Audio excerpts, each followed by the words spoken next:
Namaskar and welcome to this exciting new episode of Sattology Debunking Mythology. And we are talking about the bitter truth. As we all know, this is a new show now with a very famous friend and a good friend of mine.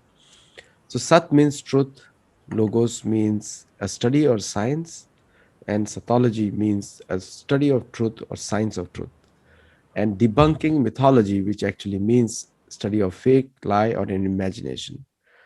And we all like to be truthful, we all like to follow, have truthful friends. So today we're going to talk about the global issues, and also we're going to talk a little bit about, just for awareness, the bitter truth about current international politics as well as Indian politics. So without delay, let us welcome my friend and a very good strategic analyst, Abhijit Iyer Mitra. Abhijit, welcome. So, Abhijit, this corona pandemic in India has been extensively misused by the Western press in trying to, even the Reuters is publishing news of cremations, pyres. They did not do that for America, which had a worse situation in February, much worse than India. If you calculate the percentage of population per 100,000, America had 2,000 deaths, and in India has around 137 or 140. It may have slightly increased, but not reaching 2,000, which will be a worse situation for India.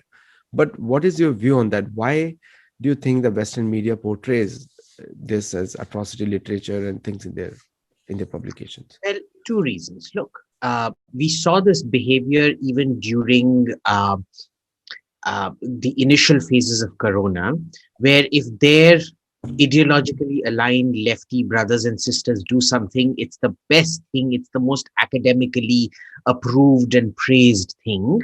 If the other side does the same thing, it's all rubbish, it's pseudoscience, and it's quackery, right? So President Trump's whole approach was, we shouldn't be having lockdowns. We need to create herd immunity, etc., etc., etc. And they were like, "Oh my God, this man is anti-science. He's an anti-vaxxer. He's probably he opposes Darwinist evolution. He thinks in creationism and etc., etc." The kind of garbage rhetoric you were getting. And when Sweden does the same thing under a socialist prime minister, they're like, "Look at Sweden's pioneering approach. This is cutting edge science. It's the, what the hell? I mean, what was I missing out here?" Same thing with lockdowns. When India locks down, "Oh my God, it's so bad for the economy. The economy is going to get destroyed." And when Bugs Bunny Jacinta Ardern does it in New Zealand, it's, "What a truly great leader." As if she wasn't destroying New Zealand's economy, right? So you have this atrocious double standard to begin with. Now, compounding this is the fact that in the UK and in America, you have very strict medical privacy laws, right? In America, it's something called HIPAA, the Health Insurance Portability, something else P Act. You're not allowed to, privacy. Portability and Privacy Act. You're not allowed to, show pictures of hospitals without the consent of the patient. If you're interviewing a doctor, you have to take the consent of any and all patients in the background even. There can't be any files visible out there. You can't just go around looking for a story in hospitals and things like that. Even at the point of death, you need to get a release, a release from the persons concerned to cover it. Now, amazingly, in India, we actually have a very similar rule. The problem is, like all things India, enforcement is a joke because, a third world country is fundamentally an enforcement deficit country. So we don't enforce the rules or laws. Nobody even knows there's a law. There is actually a law. And they just found that they could go ahead doing whatever they want without consequences. So it's sort of a political alignment meets the fact that there is not a legal lacuna, but a legal enforcement lacuna, which, because you've allowed all this crap to go on for so long now, If you start cracking down and actually using the law, they'll say, oh, freedom of the press. Right? Europe has very strong laws. In fact, our laws were introduced in either 2013 or 2014. I'm not sure. Why? Because for America and Europe to transfer their, their outsourcing their labor, their BPO work, it required the host country then to have stringent privacy laws. So we got in privacy laws not to protect our people, but to protect the BPO operations that deal with all the offshoring from America and Europe. And obviously, it remains a law only in paper, so that countries who shift their business, their back operations to India, they can claim India has a legal framework when in fact it does not. Well, it has an unenforceable. So, for example, 6 months after the law was passed, there was a porn website that uploaded footage from the Delhi metro, the Delhi Underground train, uh, uh, featuring couples making out. Now, anybody who's been to India knows that India doesn't have a privacy culture and young couples have nowhere to go. So they go to gardens or, well, metro stations to make out. They find whatever corner they can and make out. And this was being broadcast out there. Why? Because, well, they basically bribed people within the metro station security camera network. And mind you, there was not a single police case filed. Nothing's been investigated. Been held accountable. Nobody's been punished. That is the kind of joke that India is. And the problem in all of this is all these press bastards, they get away with this. You're so true. I think you hit the nail over there, right there. And I think there are certain things you said. I was not even aware of that, these laws. And the organizations such as Reuters, yeah, Associated Press, and even and they all feed their news to CNN, which is a propaganda machine. You all know. So that happened, and it is like a hurt. There is somebody getting cremated. They did not show the burials in the US, and burials were huge in number. I can just tell you the burials just in Washington DC. It was astounding. There were lines for 3 days. There were delay for 3 days to prepare the body for burial, and but none everything else escaped. So but I am double surprised that why Indian government did not ask the US government to rein in their media, to show this, to respect Indians, the last rights. That look, we've got a government that is that's staffed by idiots. The foreign minister is a classic bully. There's more evidence of UFOs than there is of his alleged genius. But anybody you talk to, because he provides funds to every think tank and access to every think tank, will say, oh, the man's a genius. More people have seen little green men than have been able to give me any concrete proof of this man's genius. During the riots of 2020 and the riots of 2021, he was absolutely quiet. He never came out and said or did anything, did not hold private briefings for diplomats. He didn't brief the foreign press or myth bust the foreign press. But he displays that classic bully behavior. So yesterday, what happened was the Philippine and the New Zealand embassy, they'd run out of oxygen. And they put out public appeals for oxygen, which were then consequently delivered not by the government, but by the Indian Youth Congress, which is doing stellar work, incidentally. And like a petulant little shit that he is, he puts out this thing saying, oh, this was all fake news. He did this last year as well, if you remember, when, during the Delhi riots, he didn't do any firefighting. But then when the US Council on Religious Freedoms decides to sanction India and send a fact-finding team, based on all the news reports that this clown of a foreign minister failed to bust, he puts out all these, pointlessly petulant statements. And obviously, the Indian commentariat started jizzing and orgasming in their op-eds. Why? Because they're like, petulance is foreign policy. I mean, you literally had a op-ed bukake of op-ed writers. Why? Because they all want to crawl up his ass because he gives you access. So true, so true. This is the kind of shit that we have masquerading as a government. We don't have a government. I can tell you honestly, for the last week and a half, 2 weeks, the government of India has ceased to exist.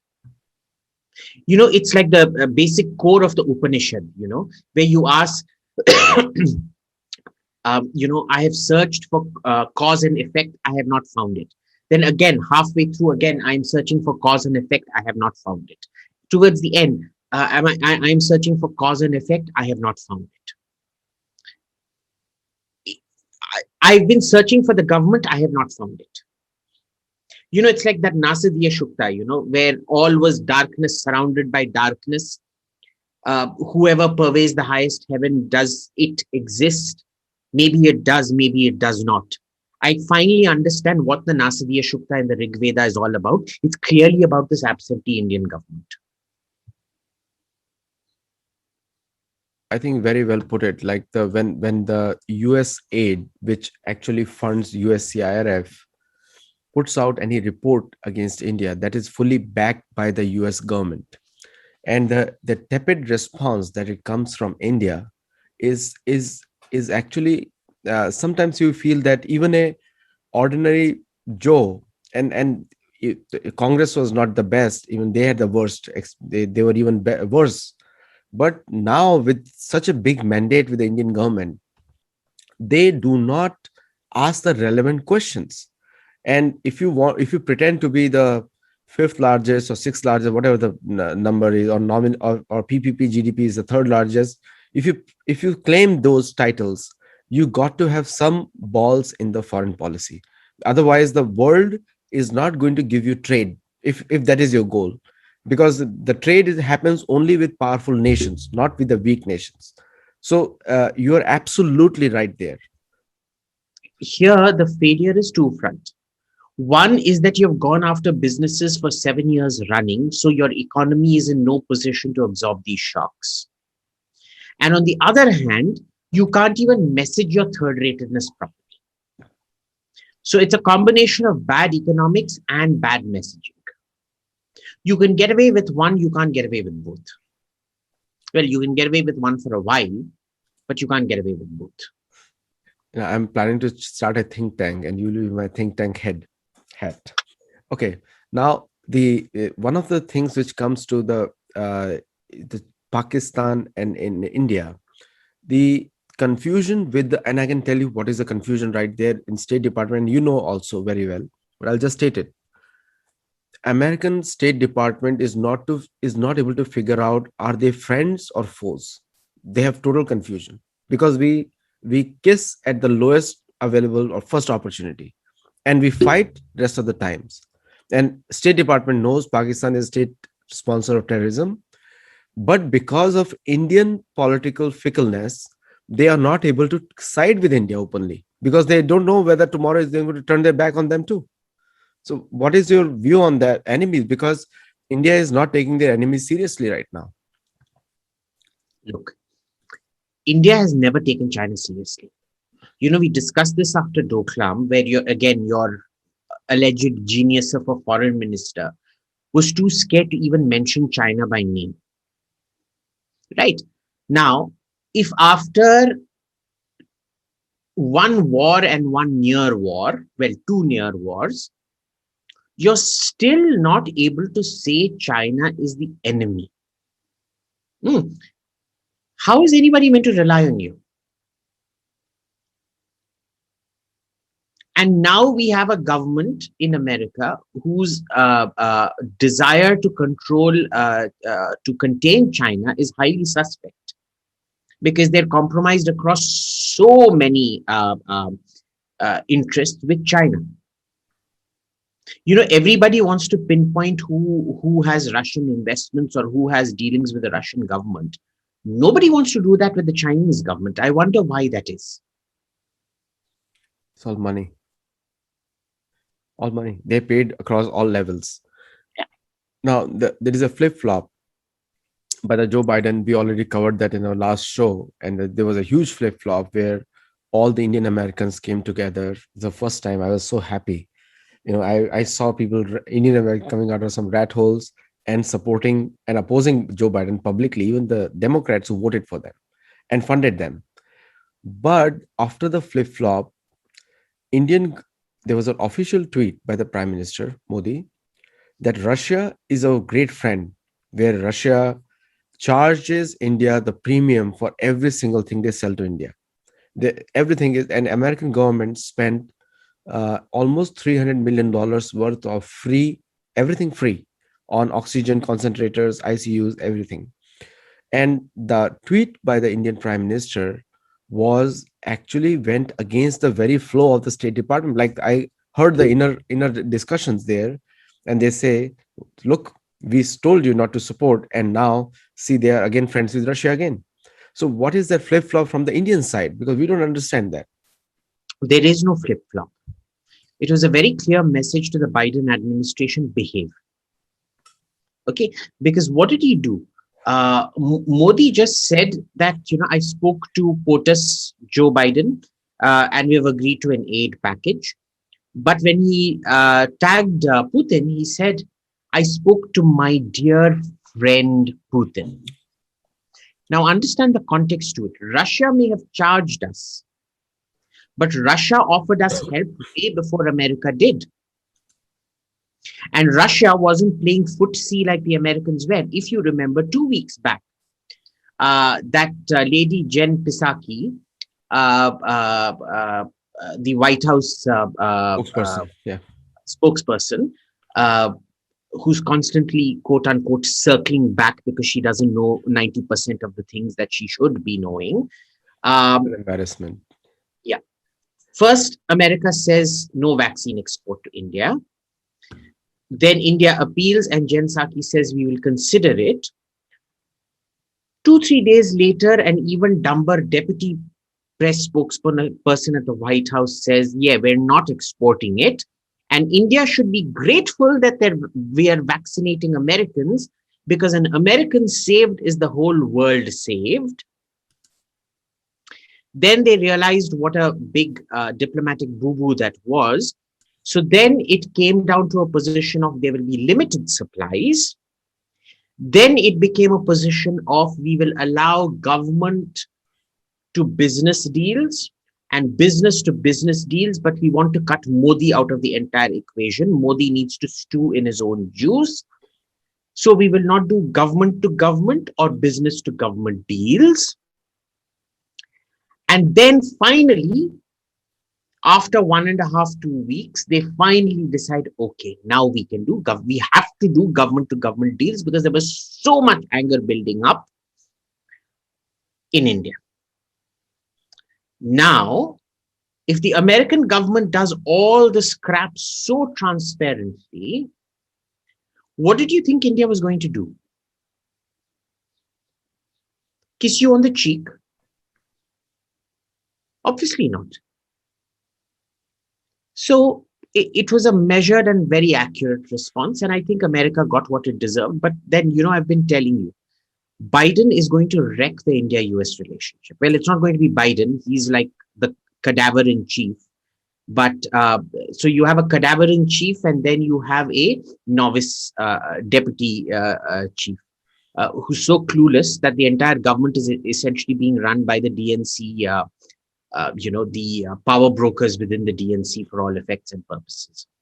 So you've pretty much got an absentee government in America as well, where the left hand doesn't know what the right hand is doing, and the relationship suffers because of that.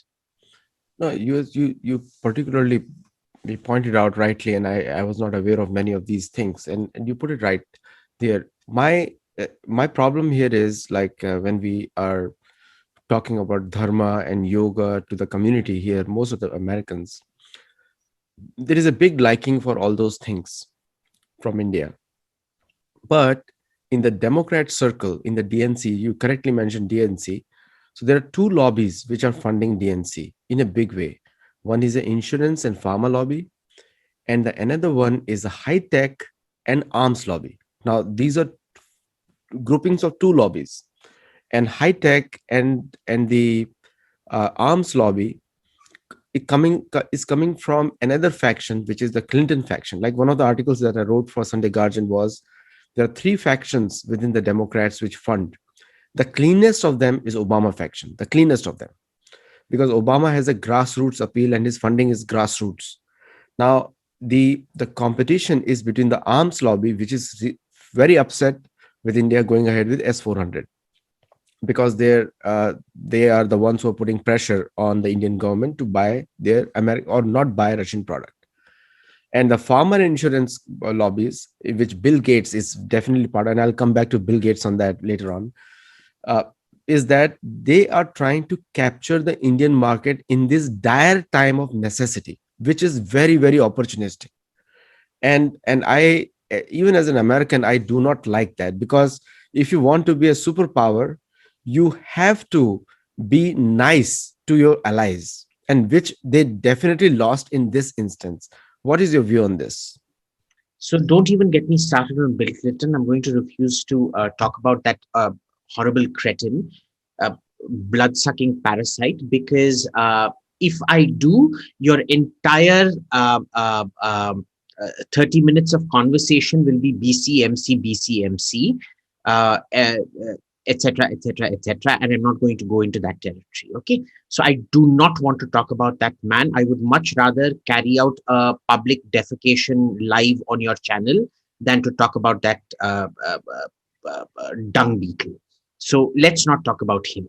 Let's talk about the lobby as such, the pharma lobby, which is more concerned about IPR and things like that. Even at this time, the dung beetle known as Bill Gates is on record 3 days back saying no, IPR should not be transferred to India and other third world countries. Okay. Uh, Now, the arms lobby is quite different. On one hand, they don't want India buying American, but then it's also the American government, which even under Trump didn't, they don't want us buying Russian. And the Pentagon also, which doesn't want us buying Russian for a different set of reasons. Here, they've got a combined interest in seeing to it that India does not buy Russian equipment.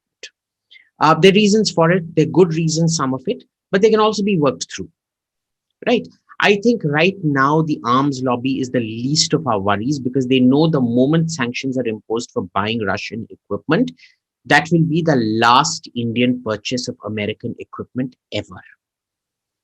Okay, because the non-alignment lobby in Delhi is so strong that it just requires America to keep 1 foot out, one sanction, and that will be the last American foreign military sale to India. So, even the arms lobby holds back a bit, right? I will not agree with you, though, on your characterization of Obama's faction within the DNC, and I'll tell you why. I think the Obama faction are even bigger scum than the Hillary Clinton faction, because remember, it was the Obama faction which, when Obama fought his first presidential election, managed to outmaneuver Hillary Clinton and declare her California, or was it Florida, as primary victory void or something like that. Do you remember?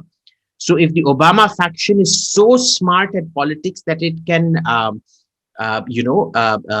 outmaneuver a rattlesnake like Hillary Clinton, then rattlesnake venom isn't all that bad.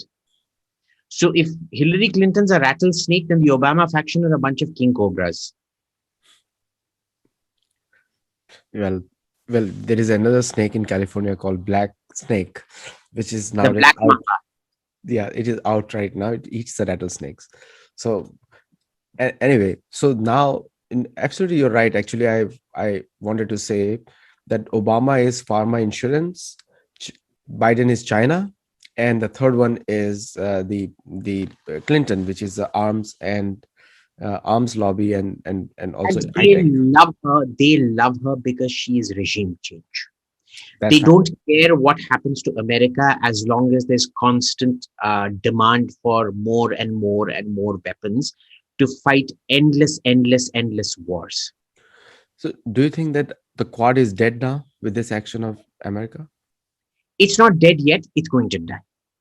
Yeah, I It's think not so. in a life support right now, Yeah. but very soon it's going to be like a COVID patient. You see, right now it's only a loss of taste and smell. In another 1 year's time, it will be hospitalization. In another 1 year's time, it will be ventilator. And in the last 1 year, it will be full on lung collapse and death. So by the time Modi's terms ends, COVID quad will be out. Yeah. And, you know, Modi is getting a huge backlash right now, given his mismanagement of the situation. So, well, serves him right too.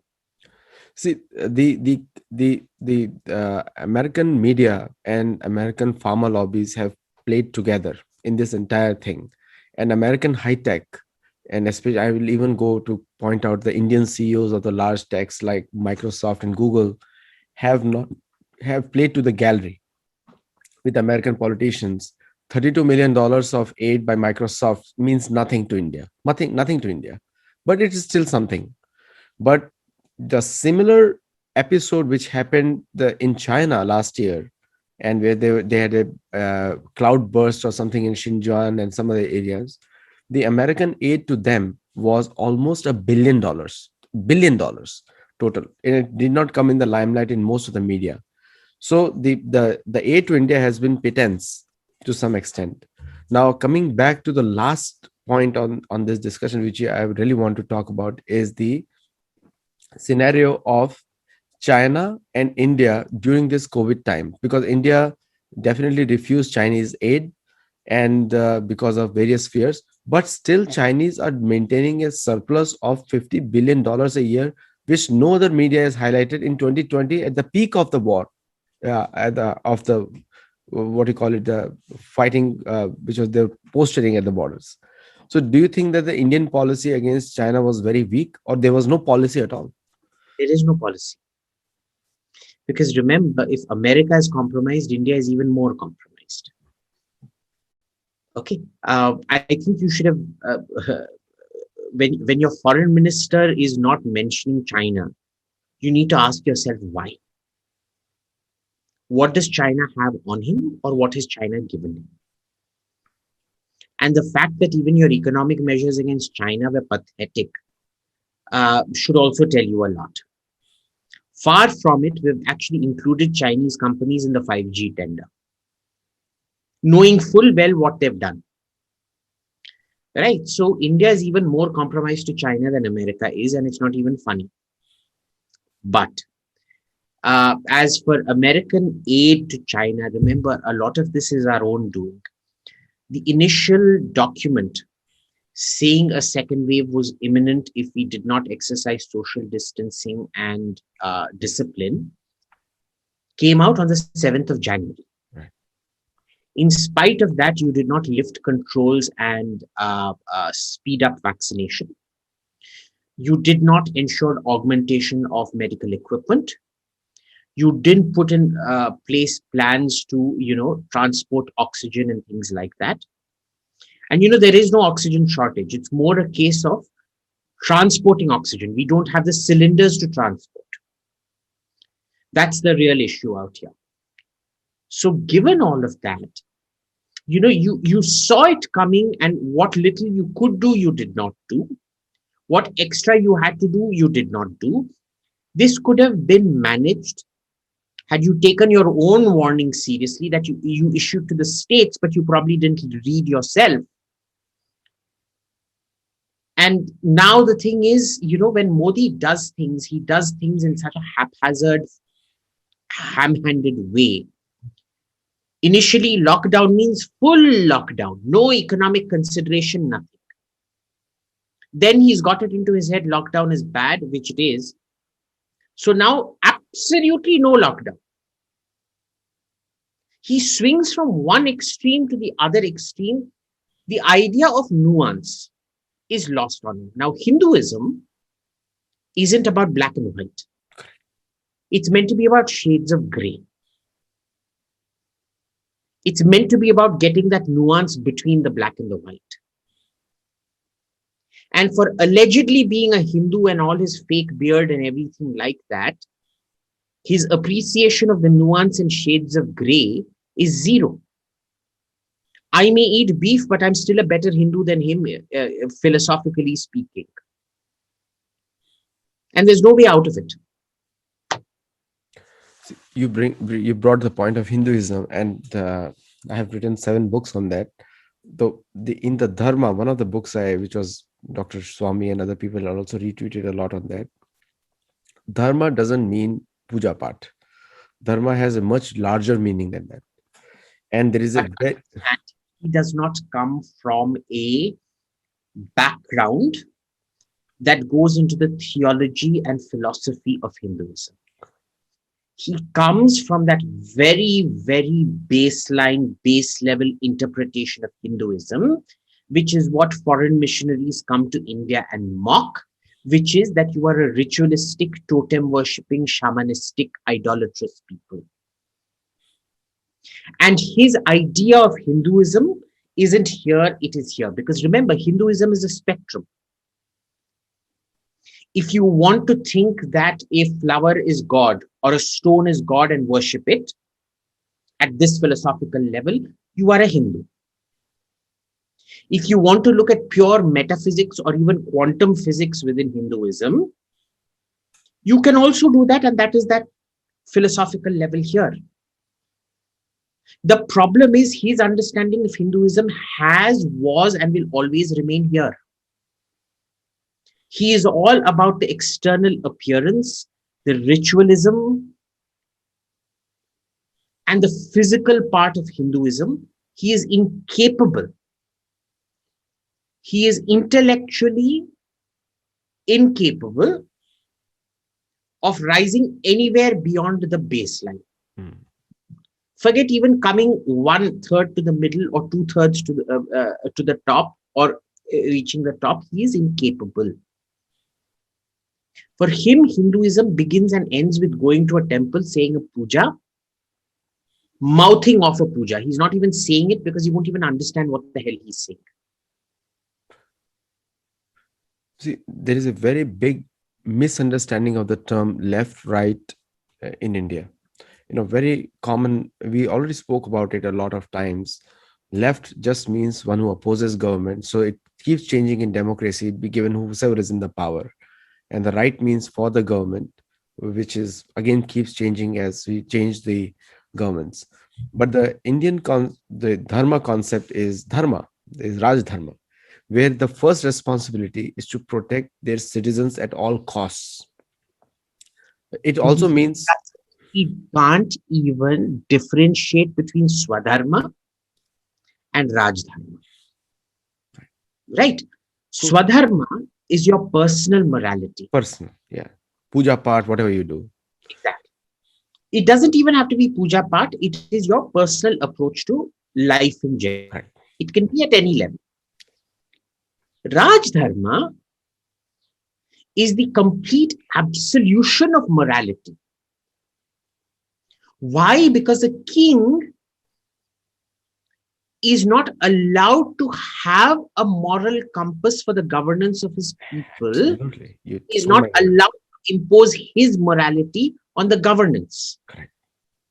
Which is why when you read the chapters of the Arthashastra, it is so completely amoral. Yes. It is not immoral, it is amoral. Correct. Because 2000 years back, to before Machiavelli, 2000 years before Machiavelli, Chanakya was willing to ask questions that Machiavelli was too scared to ask.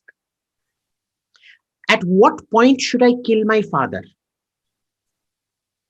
At what point should I gouge my son's eyes out? After gouging his eyes out, at what point am I meant to execute my son for threatening my throne? Complete amorality. Absolutely. The problem with this man is he does not have the intellectual caliber to tell you the difference between morality, amorality, immorality. He won't understand it even if you sat down and explained it to him, because he does not have that. And this is probably why Hinduism did not spread as much, because to be a Hindu in that sense of the word, other than ritual and totem, requires a brain. It's also the reason, unlike Rome and Greece, we didn't lose our religion because we had such a solid theological and philosophical base, which Rome and Greece did not have. Rome and Greece were fundamentally state religions with a mythology, but not with a theology. They had philosophy, but the philosophy had nothing to do with the religion because the religion ended at that point. Roman and Greek philosophy starts off why? Because when you die, you go to the netherworld where everything is dark and gray. And so there's a complete split between philosophy there and theology there. They never developed theology, it went into philosophy. In India, because of this concept of reincarnation and karma, they never really diverged. So theology also progressed, philosophy also progressed, it piggybacked on each other, it never really separated. That's how it should be. That's how it should be. But in the West, it's considered inferior for philosophy not to be truly secular and to be theological. So for a long time, Indian philosophy was considered inferior to Western philosophy because it does not separate theology from philosophy. The Indian government has still not understood that the American government runs on papal bull, and people have no idea that that's the philosophy behind the American state. And this is the last point. I know you have to go. So the papal bull has been forgotten. We'll cover that in the next show. We'll continue this bitter truth, and I'm very happy that you are actually explaining these points and you understand, and I'm also surprised that you can speak such deep, get into such deep. And so we'll cover that later on. I know you have to go. Just last point. And so, do you think the Indian Foreign Office, who speaks about Chanakya, there is a Chanakya lane, have they ever read Chanakya? It's one of those things. Their understanding of Chanakya is like Modi's understanding of Raj Dharma. They've read it, they haven't understood it. This is that famous story about Yudhishthira, which the Pandavas and the Kauravas are given that lesson by Guru Dronacharya, saying, learn Satyam Vada. Right. Always speak the truth. Everybody learns it.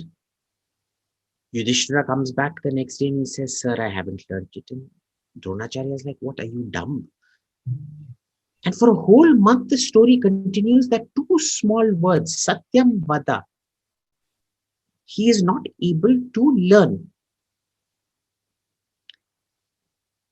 And that is when Drona gains respect for him because he realizes he isn't learning the words. He is internalizing the lesson and learning not to lie. The government's understanding of Chanakya is like Satyam Vada. They read it, they can recite it. Even if their life depended on it, they won't know what it means. Great point. And Abhijit, thank you all the viewers for watching. And Abhijit, thank you for coming. And viewers who see on YouTube, do comment on it. Let me know your feedback. And we'll continue these soul-searching discussions on strategic and foreign office and dharma in the international landscape. I really want one day dharma commonwealth is created one day in futures, whenever it is possible. Many countries will vouch for it. So Abhijit, thank you, and we'll come touch again. Thank you. They'll be